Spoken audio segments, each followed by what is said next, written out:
Hello friends and dear student. तो आज की इस वीडियो में हम लोग देखेंगे डी फार्मा फर्स्ट ईयर का chapter number 5 drugs acting on central nervous system. इसका ये दूसरा पार्ट है, दूसरा टॉपिक है sedative and hypnotics.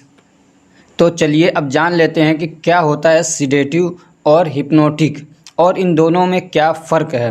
Sedatives are the drugs which reduce excitement, anxiety, tension and induce calmness। Sedative वो दवाएं होती हैं, वो ड्रग्स होती हैं जो एक्साइटमेंट को कम करती हैं, रिड्यूस करती हैं मतलब कम करती हैं, और एंजाइटी को कम करती हैं, टेंशन को कम करती हैं, और क्या करती हैं, इंड्यूस करती हैं कामनेस। समझ में आया कि ये जो दवाएं होती हैं ये एक्साइटमेंट को, यानी कोई आदमी है उसके अंदर बहुत ज़्यादा एक्साइटमेंट है। एक्साइटमेंट अगर मेडिकल टर्म में देखा जाए तो इसका मतलब होता है कि जो हमारे ऑर्गन्स हैं, चाहे इंटरनल हो या एक्सटर्नल हो, उनका फिजियोलॉजिकल जो फंक्शन है वो ज़्यादा हो जाता है। Increase in physiological function of body externally और इंटरनली, यानी जो हमारे अंदर के पार्ट्स हैं इंटरनल, या जो बाहर के हमारे पार्ट्स हैं जैसे कि जो बाहर से दिख रहे हैं, तो उनका जो फंक्शन है वो बढ़ जाए तो उसको हम लोग बोलते हैं एक्साइटमेंट। जैसे कि मान लीजिए हार्ट रेट बढ़ गया, ऐसे ही हमारा रेस्पिरेटरी सिस्टम में क्या बार बार हम लोग ज़्यादा सांस ले रहे हैं, तो ये सब क्या एक्साइटमेंट में आएगा। और इंटरनली ये हो गया, और एक्सटर्नली का क्या मतलब है, जैसे कि कोई हाथ पैर चलाए बहुत ज़्यादा, तो ये क्या हो जाएगा, एक्सटर्नली हो जाएगा। तो ऐसी कंडीशन को भी क्या है, ये काम डाउन करता है, यानी नॉर्मल करता है, शांत करता है। ऐसे ही कोई आदमी एंजाइटी यानी बहुत ज़्यादा उसको क्या है, समझिए कि टेंशन में है, एंजाइटी घबराहट में है, एंजाइटी मतलब बहुत ज़्यादा घबराहट में है या टेंशन में है वो, तो फिर उसको भी क्या करता है, ये जो दवा होती है सीडेटिव वो कम करती है। और क्या करती है, ये इंड्यूस कामनेस। कामनेस का मतलब ये है कि वो आदमी को नॉर्मल कर देती है, शांत कर देती है। ठीक है, बहुत ज़्यादा एक्साइटेड है, बहुत ज़्यादा टेंशन में है, बहुत ज़्यादा घबराहट में है, तो उसको क्या करेगी, थोड़ा सा नॉर्मल करेगी, नॉर्मलाइज करने की काम करती हैं सीडेटिव। और हिप्नोटिक्स ये होती हैं जो इंड्यूस करती हैं स्लीप, यानी आदमी को सुला देती हैं। आगे क्या है, sedative and hypnotics both depress CNS. अब जो सीडेटिव हैं और जो हिप्नोटिक्स दोनों क्या करती हैं, हमारे सीएनएस यानी सेंट्रल नर्वस सिस्टम को डिप्रेस करती हैं। डिप्रेस करने का क्या मतलब है, डिप्रेस करने का मतलब होता है जो हमारा न्यूरोलॉजिकल फंक्शन है उसको थोड़ा सा कम कर देती हैं। जो हमारा न्यूरोलॉजिकल यानी नर्वस सिस्टम को क्या है, किसी हद तक कंट्रोल करने का, उसको डिप्रेस करने का काम करती हैं। और ये जो दवाएं होती हैं ये ज़्यादातर गाबा रिसेप्टर पे काम करती हैं। मोस्टली किस पे काम करती हैं, गाबा रिसेप्टर पे। अब एक फ़र्क समझिए सीडेटिव और हिप्नोटिक में, ऐसा नहीं कि ये दवाएं अलग अलग होती हैं, बल्कि दवाएं सेम होती हैं, सिर्फ इसमें डोज़ का फ़र्क होता है। अगर हम लोग कम डोज़ में दवा देते हैं, सपोज़ दैट अगर एक दवा को हम लोग 5 mg दे रहे हैं, 5 mg दे रहे हैं, तो सीडेटिव यानी आदमी को क्या है, वो उसका एक्साइटमेंट, एंजाइटी, टेंशन, इन सब चीज़ों को ख़त्म कर रहा है और हल्की फुल्की नींद दिला रहा है, तो वो क्या हो जाएगा, सीडेटिव। लेकिन वही दवा अगर हम लोग 20 mg में दें तो वो आदमी को क्या करेगी, एकदम सुला देगी वो दवा, बहुत ज़्यादा क्या है वो नींद में चला जाएगा, तो वो होती है हिप्नोटिक्स। अब एक दूसरा फ़र्क ये समझिए कि जैसे कि मान लीजिए मैं हूँ, मुझे रोज़ाना आराम से 6 घंटे नींद आती है, लेकिन मेरा रिज़ल्ट अच्छा नहीं आया, तो फिर अब क्या होगा, मुझे थोड़ा सा टेंशन होगा, नींद नहीं आएगी। तो अब मुझे वो जितना मैं सो रहा था 5 घंटे 6 घंटे नॉर्मली, उतनी नींद दिलाने के लिए जो दवा मैं खाऊंगा वो होगी सीडेटिव। ठीक। और एक आदमी है जिसको 5 घंटे तो सो रहा है वो, और उसको नींद आती भी है, लेकिन मान लीजिए कोई कंडीशन ऐसा है उसको ज़्यादा सुलाना है, यानी 5 घंटे से भी ज़्यादा, यानी 10 घंटे 12 घंटे, मान लीजिए ऑपरेशन करना उसका, तो 5 घंटे में अगर उठ गया तो उसको दिक्कत होगी। तो अब ये वहाँ पे ज़रूरत होती है कि उसको 10 घंटे 12 घंटे क्या है सुलाया जाए, तो वहाँ पे डोज़ को बढ़ा देते हैं। उसमें जो दवा है, जैसे कि मान लीजिए डायज़ेपाम है, तो नॉर्मल कंडीशन में डायज़ेपाम अगर मैं 5 mg ले रहा हूँ, तो उस कंडीशन में उसको 10 mg 12 mg 15 mg दे देंगे, तो वो ज़्यादा देर तक सोता रहेगा, उसको बोलते हैं हिप्नोटिक्स।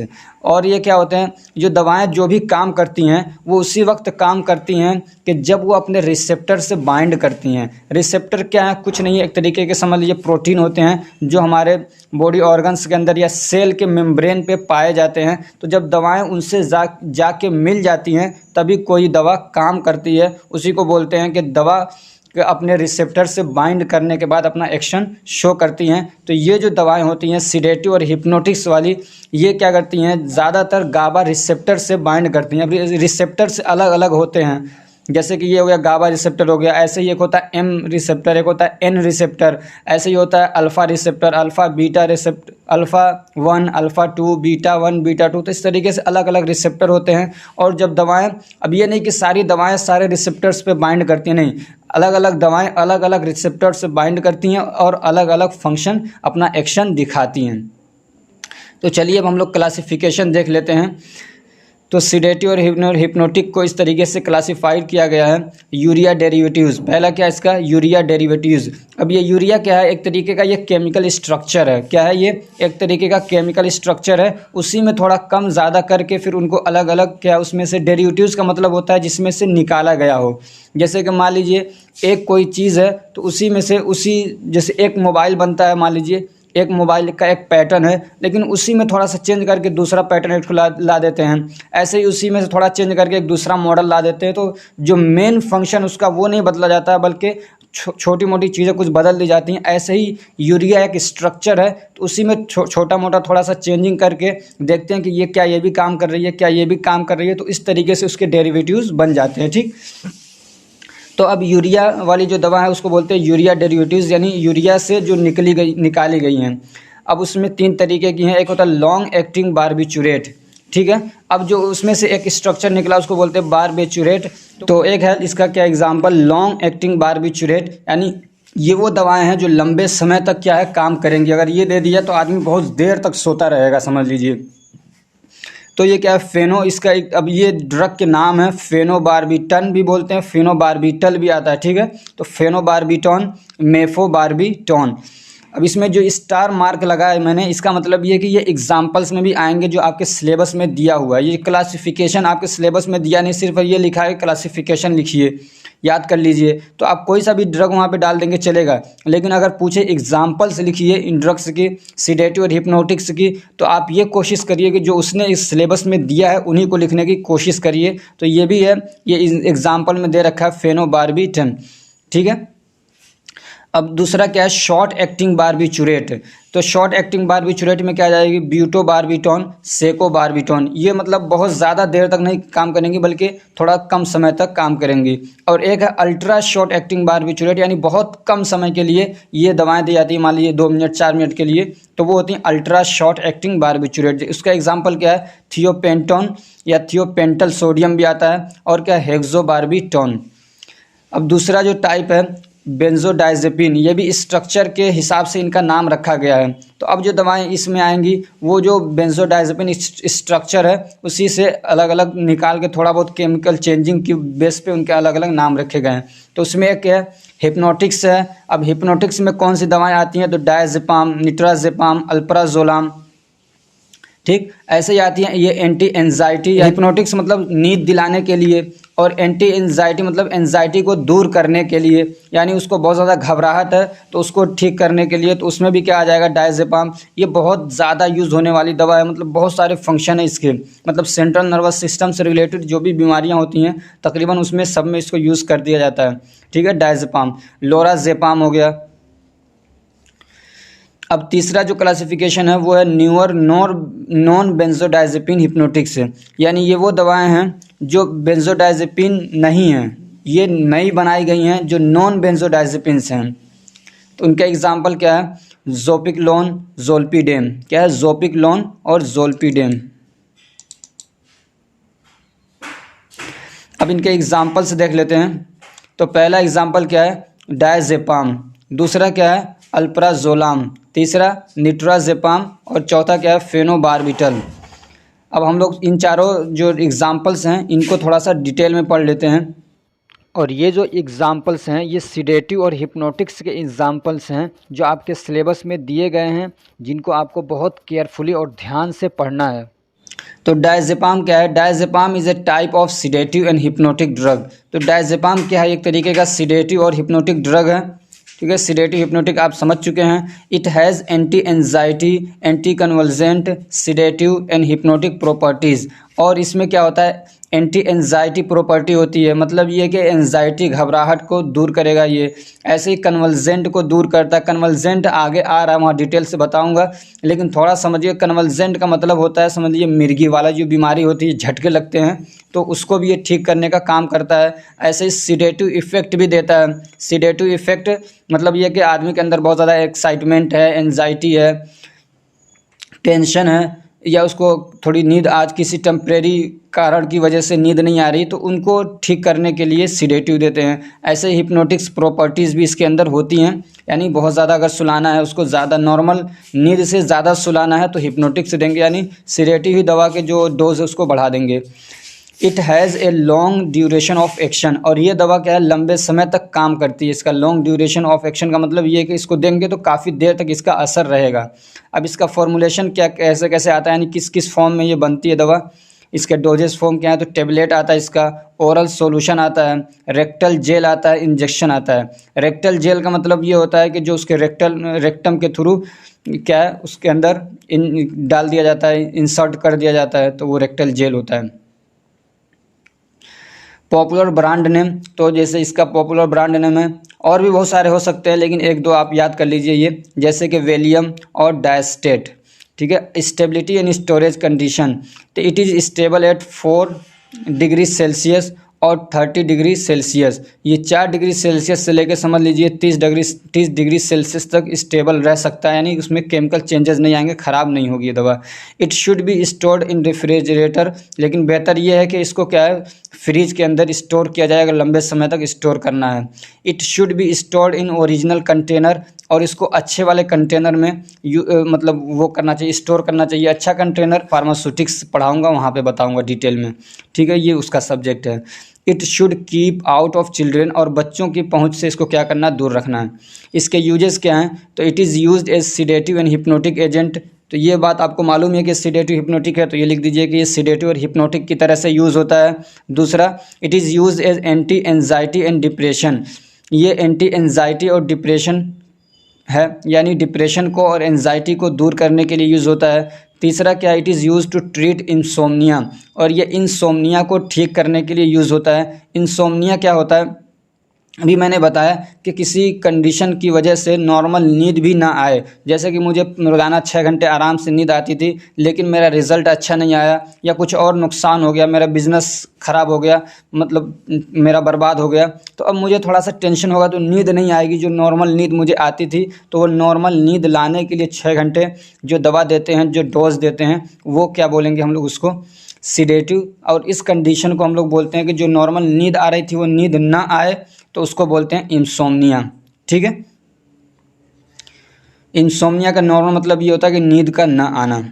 अब दूसरी जो बात थी वो थी अल्प्राजोलाम, या अल्प्राजोलम भी बोलते हैं इसको। ये भी क्या एक तरीके के सीडेटिव और हिप्नोटिक है, ये भी वही सारे, इसकी भी प्रॉपर्टीज़ है कि एंजाइटी को ठीक करने के लिए है, कन्वल्जेंट को सीडेटिव और हिप्नोटिक प्रॉपर्टी इसके अंदर है। लेकिन ये क्या है, फॉर शॉर्ट टर्म, ये इसका जो ड्यूरेशन है वो शॉर्ट टाइम के लिए, यानी बहुत लंबे समय तक इसका असर नहीं रहता है। ठीक, इसका फॉर्मुलेशन क्या है, तो ये टेबलेट आती है इसकी, और एक्सटेंडेड रिलीज ड्रग्स आती हैं। एक्सटेंडेड रिलीज ये एक तरीके का जो न्यू तरीके से दवा बनती हैं, जिसको नोवल ड्रग डिलीवरी सिस्टम, तो उस टाइप की एक दवा है। इसमें क्या होता है कि एक दवा आपने खा ली, तो ये नहीं कि तुरंत पूरी वो 50, अगर मान लीजिए 100 mg की है तो 100 mg पूरी रिलीज़ होके जाके काम करे, नहीं, बल्कि इसमें ऐसा होगा कि मान लीजिए वो जिस टाइप से बनाई गई है कि पहले 50 mg उसकी रिलीज़ होगी, फिर दूसरे टाइम में दोपहर में आपको दवा खाने की ज़रूरत नहीं पड़ेगी, बल्कि जो 50 mg बची हुई थी वो फिर रिलीज़ हो जाएगी, तो इसको बोलते हैं एक्सटेंडेड रिलीज़। यानी ये कि जो mg टोटल है उसकी, वो एक ही बार में पूरी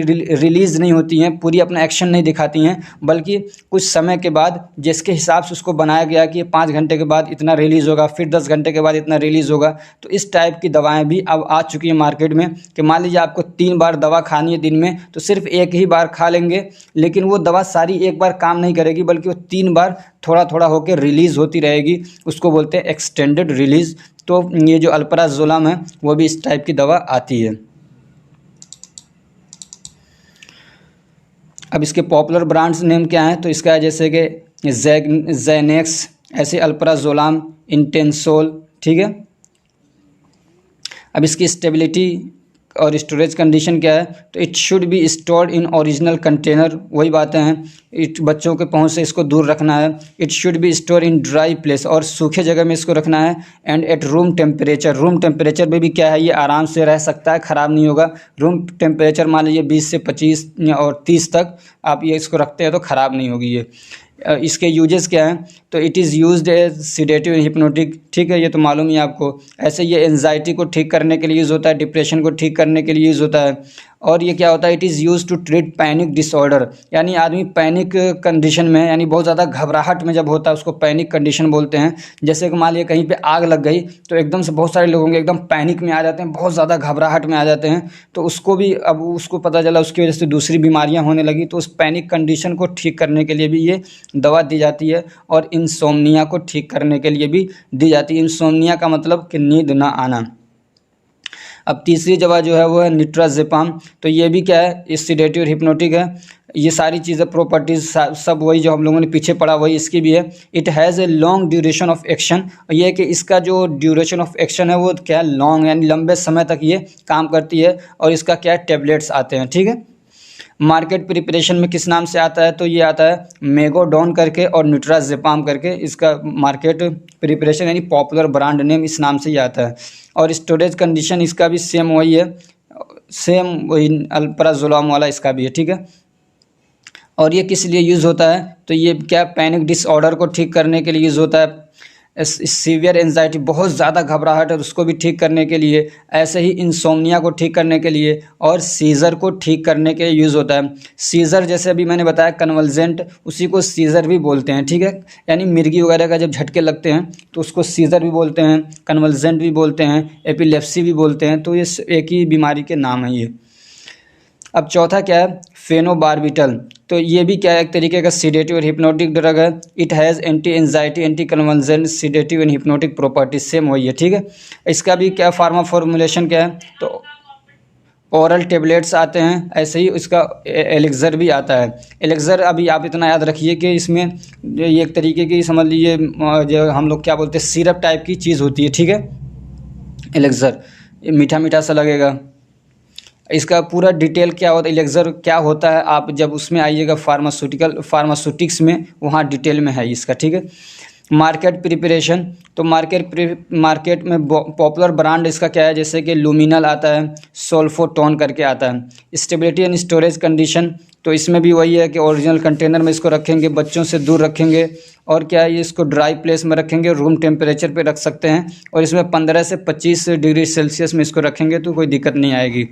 और इसके यूजेस क्या हैं, it is use to treat, इसको यूज़ किया जाता है किसी ने पैनिक डिसऑर्डर को ठीक करने के लिए, ऐसे ही बहुत ज़्यादा एंजाइटी है उसको ठीक करने के लिए, इंसोम्निया जानते हैं यानी नींद नहीं आ रही है उसको ठीक करने के लिए, ऐसे ही सीज़र अभी बताया कि कन्वल्जेंट को, या हम लोग एपिलेप्सी भी बोलते हैं, यानी जो कंडीशन होती है कि झटके लगते हैं बहुत ज़्यादा, उसमें क्या होता है कि जो हमारी बॉडी के अंदर इम्पल्सेस होते हैं बहुत ज़्यादा एक्सेस अमाउंट में आने लगते हैं, ब्रेन से क्या बहुत ज़्यादा इलेक्ट्रिकल जो मैसेज होता है बहुत ज़्यादा जब निकलने लगता है किसी डिसऑर्डर की वजह से, तो उसमें झटके लगते हैं, उसको बोलते हैं सीज़र, कन्वल्जेंट, एपिलेप्सी। तो ये आज की वीडियो में इतना ही रखते हैं, फिर मिलते हैं हम लोग दूसरे पार्ट में। तो इसमें अगर आपको कुछ समझ में नहीं आया, कोई कन्फ्यूज़न है तो कमेंट करके ज़रूर बताइएगा, और ये हमारी कोशिश कैसी लगी ये भी आप कमेंट करके बताइएगा। चलिए, अगर ये हमारी कोशिश आपको अच्छी लगी तो वीडियो को लाइक कर दीजिए, चैनल को सब्सक्राइब करिए, और अपने फ्रेंड्स को भी शेयर करिए ताकि वो भी इससे फ़ायदा उठा सकें। Thank you so much for watching.